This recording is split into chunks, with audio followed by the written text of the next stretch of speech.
ಕಂಬಿಬಾಣೆಯ ಶ್ರೀರಾಮ ಮತ್ತು ಶ್ರೀ ಚಾಮುಂಡೇಶ್ವರಿ ದೇವಸ್ಥಾನದ 11ನೇ ವರ್ಷದ ಪ್ರತಿಷ್ಠಾ ವರ್ಧಂತ್ಯೋತ್ಸವ ಮೇ 31ರ ಭಾನುವಾರ ನಡೆಯಲಿದೆ. ಕ್ಷೇತ್ರದ ತಂತ್ರಿಗಳಾದ ಬ್ರಹ್ಮಶ್ರೀ ವೇದಮೂರ್ತಿ ಭಾಸ್ಕರ ಕಲ್ಲೂರಾಯ, ಕ್ಷೇತ್ರದ ಅರ್ಚಕರಾದ ಪ್ರಭಾಕರ ಕುಂದಣ್ಣಯ್ಯ ನೇತೃತ್ವದಲ್ಲಿ ನಡೆಯಲಿದೆ.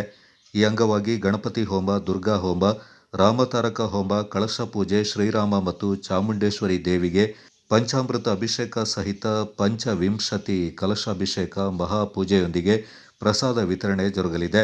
ಈ ಸಂದರ್ಭ ದೇವಸ್ಥಾನದ ಆವರಣದಲ್ಲಿ ನಿರ್ಮಿಸಲಾಗಿರುವ ರಘುರಾಮ ಸಭಾಭವನದ ಉದ್ಘಾಟನೆಯಿಂದ ದಾನಿಗಳು ಹಾಗೂ ಕಾಫಿ ಬೆಳೆಗಾರರಾದ ಟಿ.ಕೆ. ಸಜೀವ ಉದ್ಘಾಟಿಸಲಿದ್ದಾರೆ.